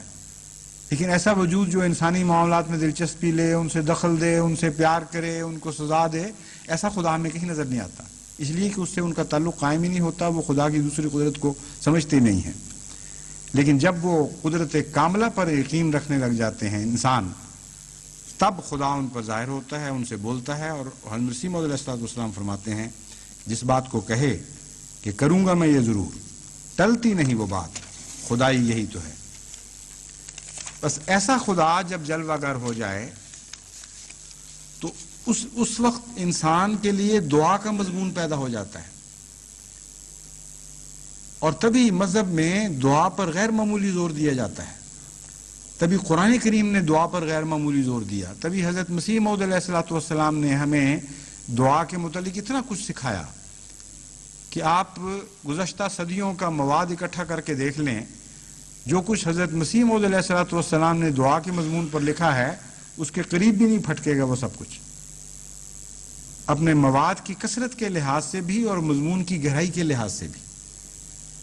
کیونکہ جب ایک قدرتوں والا خدا ہے جو بولتا بھی ہے، جو اپنے پیاروں سے پیار کرتا ہے اور پھر ان کی تائید فرماتا ہے، ان کے لیے غیرت دکھاتا ہے، ایسے خدا سے ایک تعلق قائم ہونا چاہیے۔ چنانچہ حضرت مسیح موعود علیہ الصلوۃ والسلام ایسے قادر خدا سے تعلق کے لیے اس کثرت کے ساتھ دعا کرتے تھے کہ آپ کی نظم میں بھی، آپ کی نثر میں بھی بکثرت حیرت انگیز اثر کرنے والی دعائیں نظر ملتی ہیں، اور سب کے نمونے تو پیش کیے ہی نہیں جا سکتے، لیکن اصل بات یہ ہے کہ جو کچھ ملتا ہے اس سے بہت زیادہ ہے جو نہیں ملتا، کیونکہ وہ رات کی خاموش دعائیں تھیں جو سب کی سب نہ بیان ہوئی نہ لکھی گئیں، اور دن کی خاموش دعائیں بھی تھیں۔ ہر وقت دل اور دماغ اللہ تعالیٰ کی طرف مائل رہتا تھا اور خدا کے حضور کچھ نہ کچھ مناجات کرتا رہتا تھا۔ تو حضرت مسیح موعود علیہ الصلوۃ والسلام کی جو دعائیں ہمیں ملتی ہیں ان میں بھی جہاں قادر کا ذکر ہے بہت ہی وسیع مضمون وہاں نظر آتا ہے، اور صاف دکھائی دیتا ہے کہ حضرت مسیح موعود علیہ الصلوۃ والسلام کو اپنے غلبے کے لیے ایک ذرہ بھی اپنی ذات پر یا ان ذرائع پر بھروسہ نہیں تھا جو ایک دنیا دار کی نگاہ دیکھ سکتی ہے، خالصتاً اللہ کی قدرت پر بھروسہ تھا۔ اسی لیے میں اس مضمون کو یہاں تک لایا ہوں تاکہ جماعت کو اس بات کی طرف متنبہ کروں۔ اسباب بھی چونکہ خدا کی ایک تقدیر کا حصہ ہیں، اس لیے ان سے روگردانی بھی ایک قسم کا تکبر ہے جو خدا تعالیٰ کو پسند نہیں۔ اس لیے انبیاء کو مجبور کیا گیا کہ وہ اسباب بھی اختیار کریں اور جہاں تک ہو سکتا ہے کریں، لیکن ساتھ یہ بھی کھول دیا گیا اور خوب کھول دیا گیا کہ رعایت اسباب اس لیے ضروری نہیں ہے کہ اسباب تمہیں کسی مقام تک پہنچائیں گے، تمہیں جو بھی غلبہ نصیب ہوگا وہ تمہارے اسباب کے بغیر، ان کے سہارے کے بغیر خالصتاً اللہ کی طرف سے نصیب ہوگا، اور تعلق الہی کا وہ ایک جلوہ ہوگا۔ اس لیے دعائیں کرو، اور اصل بنا دعا پر ہے، اصل بنا اللہ تعالیٰ کی مدد پر ہے۔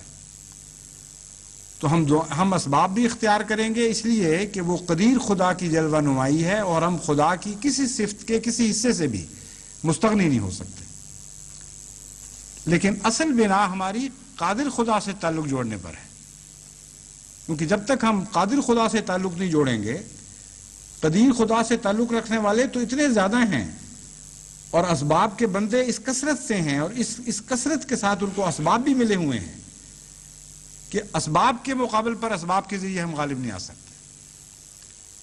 اس لیے حضرت مسیح موعود علیہ الصلوۃ والسلام نے دعائیں کی بھی اور دعائیں سکھائیں بھی۔ آپ فرماتے ہیں ایک کرشمہ اپنی قدرت کا دکھا، تجھ کو سب قدرت ہے رب الورا، حق پرستی کا مٹا جاتا ہے نام، ایک نشان دکھلا کہ ہو حجت تمام۔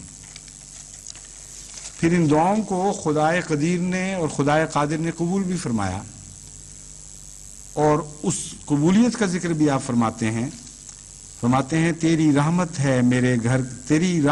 میرے گھر کا شہتیر، میری جان تیرے فضلوں کی پناہ گیر، حریفوں کو لگے ہر سمت سے تیر، گرفتار آ گئے جیسے کہ نخچیر، ہوا آخر وہی جو تیری تقدیر، بھلا چلتی ہے تیرے آگے تدبیر، خدا نے ان کی عظمت سب اڑا دی، فسبحان الذی اخذ العادی۔ یہاں یہ بات بھی یاد رکھنے کے قابل ہے کہ تدبیر بھی دو معنی رکھتی ہے۔ ایک وہ تدبیر ہے جو خدا تعالیٰ کی تقدیر کو اختیار کرنے کے نتیجے میں کی جاتی ہے،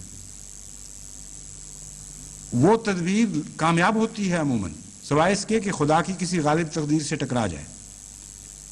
اور ایک تدبیر ہے جو خدا تعالیٰ کی تقدیر کو بدلنے کے لیے کی جاتی ہے، وہ لازماً ہر صورت میں ناکام ہوتی ہے۔ بس یہاں جس تدبیر کا ذکر فرمایا گیا ہے اس تدبیر کی ناکامی کا ذکر فرمایا گیا ہے۔ پھر جماعت کو حضرت مسیح موعود علیہ الصلوۃ والسلام نصیحت فرماتے ہیں اگر مصائب کے وقت میں تم مومن ہو اور خدا تعالیٰ سے صلح کرنے والے اور اس کی محبت میں آگے قدم بڑھانے والے ہو تو وہ رحمت ہے تمہارے واسطے، کیونکہ خدا قادر ہے کہ آگ کو گلزار کر دے۔ اگر تم فاسق ہو تو ڈرو کہ وہ آگ ہے جو بھسم کرنے والی ہے اور غضب ہے جو نیست و نابود کرنے والا ہے۔ پھر حضرت مسیح موعود علیہ الصلوۃ والسلام خدائے قادر کے ایک ایسے جلوے سے فائدہ اٹھانے کی طرف بھی توجہ دلاتے ہیں جس طرف عموماً لوگوں کا خیال نہیں جاتا۔ ہم عموماً خدائے قادر کو آفاقی نظر سے دیکھنا چاہتے ہیں، یعنی گرد و پیش میں اس کے جلوے ظاہر ہو رہے ہوں اور ہم لطف اندوز ہو رہے ہوں کہ دیکھو ہمارے لیے خدائے قادر اس طرح جلوہ گر ہوا۔ حضرت مسیح موعود علیہ الصلوۃ والسلام کا عارف باللہ ہونا آپ کی ہر تحریر سے ثابت ہے۔ ایسے ایسے گوشوں کی طرف ذہن کو منتقل فرما دیتے ہیں جن کی طرف عام انسان کا ذہن جا ہی نہیں سکتا۔ آپ فرماتے ہیں خدا کے قادر ہونے کو باہر ہی تلاش نہ کرو، اپنی ذات کے اندر بھی تلاش کرو۔ یہی نہ چاہو کہ خدا قادر کے جلوے باہر جلوہ گر ہوتے دیکھو، اپنی ذات میں بھی خدا قادر کے جلووں کی طلب کرو اور تمنا رکھو اور التجا کرو کہ وہ تمہارے لیے جلوہ گر ہو۔ اور وہ کن معنوں میں؟ فرمایا کہ تم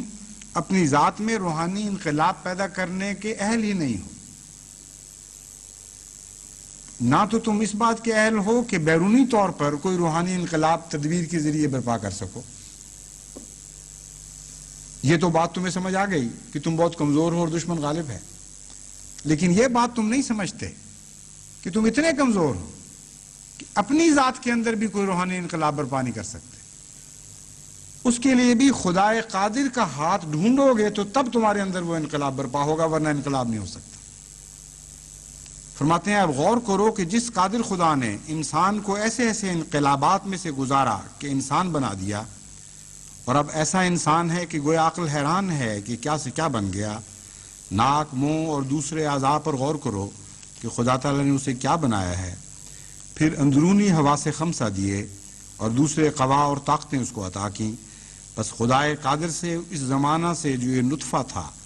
عجیب تصرفات سے خدائے قادر نے اس زمانہ سے جب یہ نطفہ تھا عجیب تصرفات سے انسان بنا دیا۔ کیا یہ مشکل ہے کہ اس کو پاک حالت میں لے جاوے اور جذبات سے الگ کر دے؟ جو شخص ان باتوں پر غور کرے گا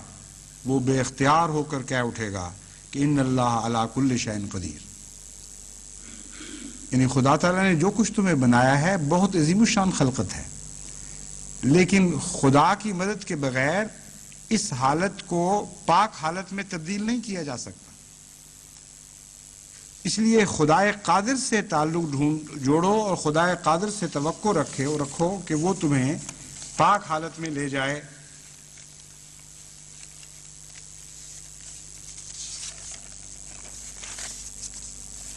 جہاں تک مقتدر کا تعلق ہے،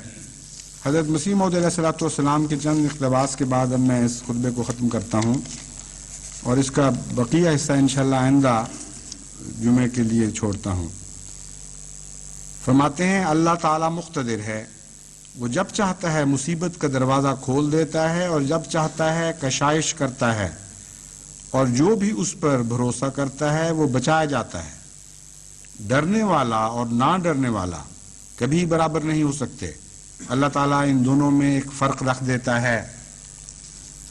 یعنی مقتدر دونوں باتوں پر ہے،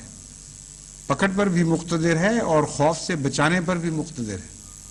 خوف میں مبتلا کر کے ہلاک کر دینے پر بھی مقتدر ہے اور ہر خوف سے نکال لے جانے پر بھی مقتدر ہے۔ اس لیے اللہ تعالیٰ سے خوف دل میں پیدا کرو۔ جو ڈرنے والا ہے اللہ تعالیٰ سے، اس سے وہ سلوک نہیں کیا جاتا جو خدا تعالیٰ پر بے باکی کیا کرتا ہے۔ پھر فرماتے ہیں مقتدر ذات وہ ہے جو پہلے سے خبر بھی دیتی ہے اور پھر ایسے حالات میں وہ خبر دیتی ہے کہ بظاہر وہ بات ہونی ناممکن ہے۔ اور یہ خدا تعالیٰ کی زندہ ہستی کا ایک ثبوت ہے۔ فرماتے ہیں ایک دہریہ سے یہ سوال ہے کہ قبل از وقت طاقت اور اقتدار سے بھری ہوئی پیشگوئیاں جو ہم کرتے ہیں کہاں سے ہوتی ہیں؟ اگر کہو یہ علم ہے تو اس علم کے ذریعے وہ بھی تو کر سکتا ہے، کر کے دکھائے، ورنہ ماننا پڑے گا کہ ایک زبردست طاقت ہے جو الہام کر رہی ہے۔ پھر فرماتے ہیں اے بد فطرتو، اپنی فطرتیں دکھلاؤ، لانتیں بھیجو، ٹھٹھے کرو اور صادقوں کا نام کاذب اور دروغ گو رکھو، لیکن ان قریب دیکھو گے کہ کیا ہوتا ہے۔ تم ہم پر لعنت کرو تا فرشتے تم پر لعنت کریں۔ میں نے بہت چاہا کہ تمہارے اندر سچائی ڈالوں اور تاریکی سے تمہیں نکالوں اور نور کے فرزند بناؤں، لیکن تمہاری بدبختی تم پر غالب آ گئی۔ سو اب جو چاہو لکھو، تم مجھے دیکھ نہیں سکتے جب تک وہ دن نہ آوے کہ جو قادر کریم نے میرے دکھانے کے لیے مقرر کر رکھا ہے۔ ضرور تھا کہ تمہیں ابتلا میں ڈالے اور تمہاری آزمائش کرے تا تمہارے جھوٹے دعوے فہم اور فراست اور تقوی اور علم قرآن کے تم پر کھل جائیں۔ پھر حضرت مسیح موعود علیہ السلام کو الہام ہوا بار بار، جس میں خدا تعالیٰ کی اقتداری جلوہ گری کا ذکر اور وعدہ ملتا ہے۔ کثرت سے ایسے الہام ہیں، لیکن ان میں سے ایک الہام میں آج اس کا ترجمہ پڑھ کے آپ کو سناتا ہوں۔ حضرت مسیح موعود علیہ السلام انی مع الافواج آتی کا بغتتاً والے الہام کا ترجمہ فرماتے ہیں، میں اپنی فوجوں کے ساتھ تیرے پاس ناگہانی طور پر آؤں گا، یعنی جس گھڑی تیری مدد کی جائے گی اس گھڑی کا تجھے علم نہیں۔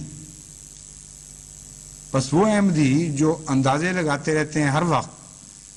کہ فلاں دن، فلاں رات، فلاں گھڑی اچانک یہ کام ہو جائے گا، جب پہلے پتہ چل گیا کہ فلاں وقت فلاں گھڑی اچانک یہ کام ہونا ہے تو اچانک کیسے ہوا ہو؟ حضرت مسیح موعود علیہ السلام جن سے وعدہ دیا گیا ہے اقتدار کا، آپ کو خدا مخاطب کر کے فرماتا ہے، یعنی جس گھڑی تیری مدد کی جائے گی، یہ ترجمہ حضرت مسیح علیہ السلام کا اپنا ہے، اس گھڑی کا تجھے علم نہیں اور ان کو علم ہے۔ آج کے اندازہ لگانے والوں یہ کیسے ہو سکتا ہے؟ یہ تو پنجابی میں کہتے ہیں کہ کرو میں آیا آواں تے سندے سے تو دمیں، یعنی گھر سے تو میں آ رہا ہوں اور گھر کے پیغام تم مجھے پہنچا رہے ہو۔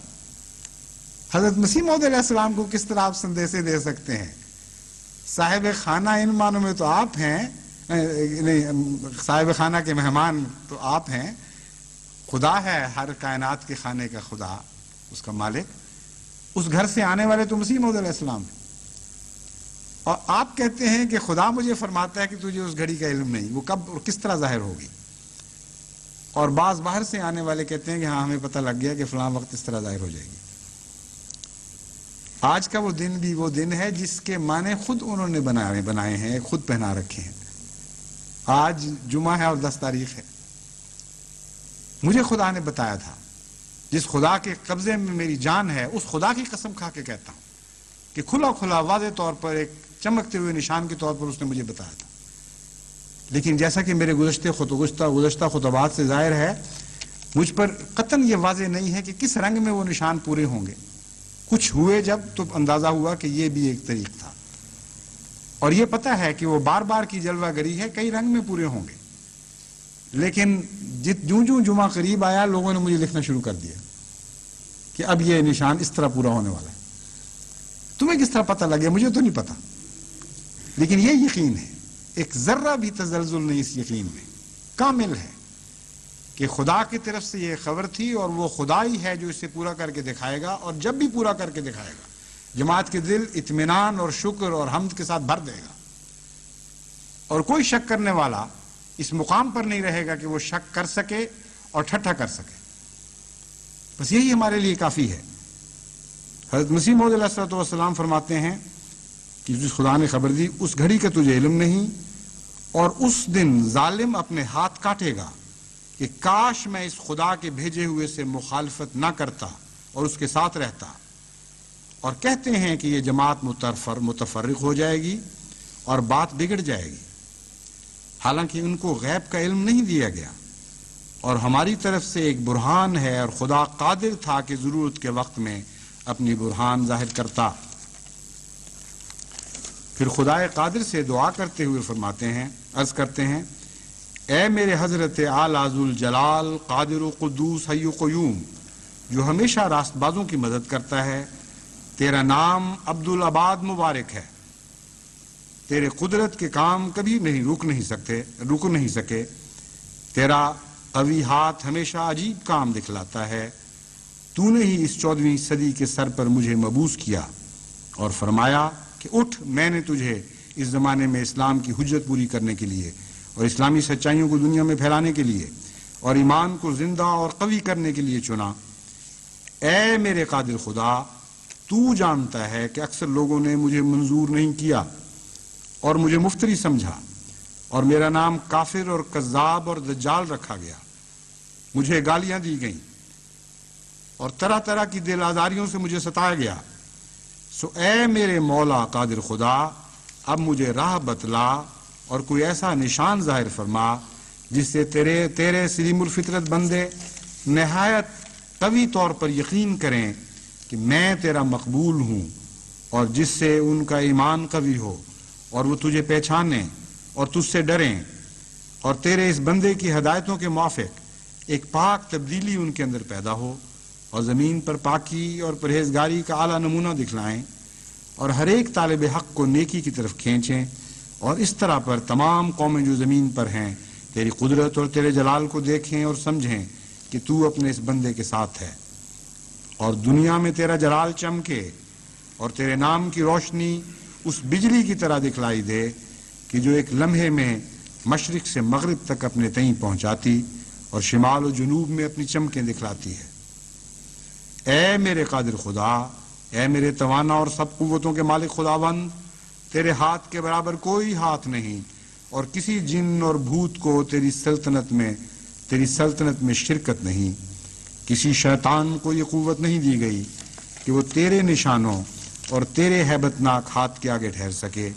یا تیری قدرت کی مانند کوئی قدرت دکھلا سکے، کیونکہ تو وہ ہے جس کی شان لا الہ الا اللہ ہے۔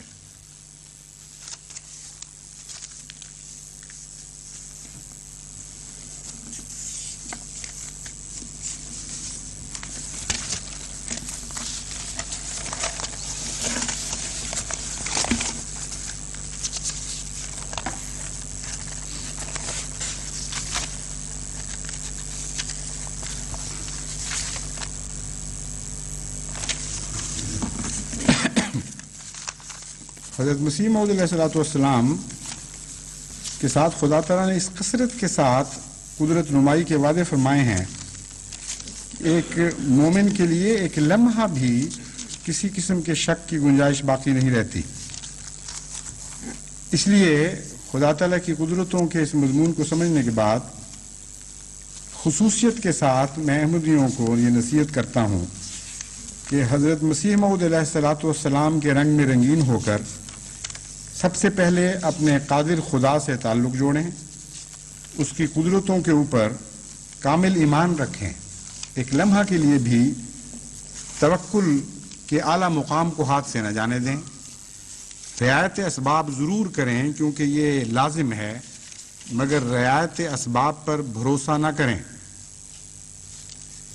حضرت مسیح موعود علیہ السلام کے حق میں جتنے وعدے ہیں وہ لازماً پورے ہوں گے، ایک ذرہ ادنا سا بھی شک اس بات میں نہیں ہے، لیکن ان کو پورا کرنے کے لیے کچھ توقعات ہیں ہماری جماعت سے۔ ان اطلاعات کا ایک مقصد ہے، اور وہ مقصد جیسا کہ حضرت مسیح موعود علیہ السلام کی تحریرات سے واضح ہے، وہ ہمیں پاک اور صاف کرنا اور بہتر انسان بنانا ہے، نتھار دینا ہے، لوگوں سے الگ اور ممتاز کر دینا ہے۔ جوں یہ امتیازی نشان ہمارے وجود میں ظاہر ہوتے رہیں گے، جوں ہمارے اندر پاک تبدیلیاں ہوتی چلی جائیں گی، خدا تعالیٰ کی قدرت نمائی کا ہاتھ ہمارے لیے زیادہ مفید ہوگا۔ دنیا دیکھے گی کہ ان کے لیے، ان بندوں کے لیے خدا نے قدرت کا ہاتھ دکھایا ہے۔ اگر غیر کے ساتھ تمیز کوئی نہ ہو تو کون کہہ سکتا ہے کہ کس کے لیے خدا نے کیا قدرت دکھائی؟ اور جب تمیز کوئی نہیں تو خدا تو حکیم خدا ہے اور قدرت کے اندر حکمت کا مضمون پایا جاتا ہے. کوئی وجہ نہیں کہ خدا تمیز کر کے دکھائے. پھر جیسی عام تقدیر میں دوسرے لوگ اس کے تابع چل رہے ہیں اسی طرح آپ بھی عام تقدیر کی تابع چلتے چلے آئیں گے. اس لیے میں حضرت مسیح موعود علیہ السلام کی ایک پیشگوئی کے بعد پڑھنے کے بعد اس مضمون کو آج ختم کرتا ہوں. مگر یاد رکھیں کہ اس پیشگوئی کا اطلاق ہم پر ہوگا، ضرور ہوگا، اس میں شک نہیں، لیکن کچھ تقاضے ہیں جو آپ کو پورے کرنے ہوں گے. میں آئندہ انشاءاللہ بعض خطبات میں توجہ دلاؤں گا کہ کون کون سی ایسی باتیں ہیں جن کی طرف ہمیں مزید توجہ کی ضرورت ہے، جس کے نتیجے میں اگر ہم توجہ دیں تو انشاءاللہ تعالی خدا کے وعدوں کے پورا ہونے کے دن قریب تر آ جائیں گے. حضرت مسیح موعود علیہ السلام فرماتے ہیں تمام پنجاب اور ہندوستان کے لوگ مجھ سے ایسے بگڑ گئے تھے جو مجھے پیروں کے نیچے کچلنا چاہتے تھے. ضرور تھا کہ وہ لوگ اپنی جان توڑ کوششوں میں کامیاب ہو جاتے اور مجھے تباہ کر دیتے، لیکن وہ سب کے سب نامراد رہے. اور میں جانتا ہوں کہ ان کا اس قدر شور اور میرے تباہ کرنے کے لیے اس قدر کوشش اور یہ پرزور طوفان جو میری مخالفت میں پیدا ہوا، یہ اس لیے نہیں تھا کہ خدا نے میرے تباہ کرنے کا ارادہ کیا تھا، بلکہ اس لیے تھا کہ تا خدا تعالیٰ کے نشان ظاہر ہوں اور تا خدا قادر جو کسی سے مغلوب نہیں ہو سکتا ان لوگوں کے مقابل پر اپنی طاقت اور قوت دکھلا دے اور اپنی قدرت کا نشان ظاہر کرے. چنانچہ اس نے ایسا ہی کیا. کون جانتا تھا اور کس کے علم میں یہ بات تھی کہ جب میں ایک چھوٹے سے بیج کی طرح بویا گیا اور بعد اس کے ہزاروں پیروں کے نیچے کچلا گیا اور آندھیاں چلیں اور طوفان آئے اور ایک سیلاب کی طرح شور بغاوت میرے اس چھوٹے سے تخم پر پھر گیا، پھر بھی میں ان صدمات سے بچ جاؤں گا. سو وہ تخم خدا کے فضل سے ضائع نہ ہوا بلکہ بڑھا اور پھولا. آج وہ ایک بڑا درخت ہے جس کے سائے کے پیچھے 3 لاکھ انسان آرام کر رہا ہے. یہ تقریباً 100 سال پہلے کی بات ہے. یہ خدائی کام ہیں جن کے ادراک سے انسانی طاقتیں عاجز ہیں، وہ کسی سے مغلوب نہیں ہو سکتی. بعض احمدی، بہت تھوڑے ہیں لیکن بعض احمدی یہ بھی لکھتے ہیں کہ دراصل حضرت مسیح موعود علیہ السلام چلے گئے، اس زمانے کا تقویٰ بھی ختم ہو گیا، کمزوریاں جماعت میں آ گئیں، اس لیے یہ ابتلا نہیں، یہ سزا ہے. یہ بالکل جھوٹا اور شیطانی خیال ہے. حضرت مسیح موعود علیہ السلام کو جب تک خدا تعالیٰ کامل غلبہ عطا نہیں کرتا اور آپ کے ذریعے اسلام کو غیروں پر غلبہ عطا نہیں کرتا، خدا کی قدرت نمائی کا ہاتھ نہیں رکے گا اور نہیں تھمے گا اور نہیں ماندہ ہوگا. یہ ہو نہیں سکتا کہ اس آخری عالمی غلبے کے بغیر خدا تعالیٰ کی قدرت کا ہاتھ آپ سے پیچھے کھینچ لیا جائے. اور اسی لیے اس باطل خیال کو مٹانے کے لیے، ہمیشہ کے لیے اس کو اکھاڑ کر پھینک دینے کے لیے حضرت مسیح موعود علیہ السلام سے ایک وعدہ کیا گیا جو آپ نے بڑے واضح اور کھلے لفظوں میں جماعت کے سامنے رکھا. فرماتے ہیں میں خدا کی طرف سے ایک قدرت کے رنگ میں ظاہر ہوا اور میں خدا کی ایک مجسم قدرت ہوں، اور میرے بعد بعض اور وجود ہوں گے جو دوسری قدرت کا مظہر ہوں گے. سو تم خدا کی قدرت ثانی کے انتظار کرو،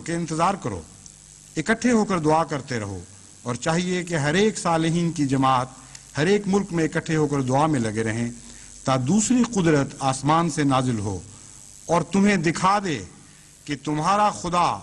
ایسا قادر خدا ہے. اپنی موت کو قریب سمجھو، تم نہیں جانتے کہ کس وقت وہ گھڑی آ جائے گی. اس دوسری قدرت کے متعلق حضرت مسیح موعود علیہ السلام سے وعدہ دیا گیا ہے کہ کم از کم 1000 سال تک یہ جاری رہے گی. بس وہ لوگ جو یہ ان وہموں میں مبتلا ہیں یا ان شیطانی وساوس کا شکار ہو جاتے ہیں کہ گویا خدا کی قدرت کا ہاتھ ہم سے کھینچ لیا گیا، جھوٹ بولتے ہیں.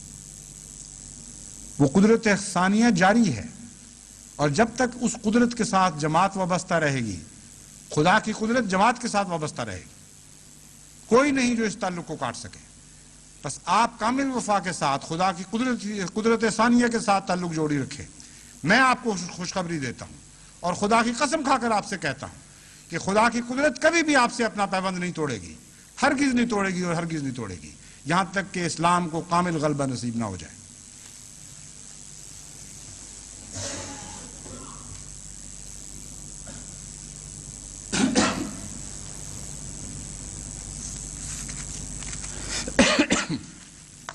الحمد لله نحمده ونستعينه ونستغفره ونؤمن به ونتوكل عليه ونعوذ بالله من شرور أنفسنا ومن سيئات أعمالنا من يهده الله فلا مضل له ومن يضلله فلا هادي له ونشهد أن لا إله إلا الله وحده لا شريك له ونشهد أن محمدا عبده ورسوله. عباد الله رحمكم الله إن الله يأمر بالعدل والإحسان وإيتاء ذي القربى وينهى عن الفحشاء والمنكر والبغي يعظكم لعلكم تذكرون. اذكروا الله يذكركم وادعوه يستجب لكم ولذكر الله أكبر.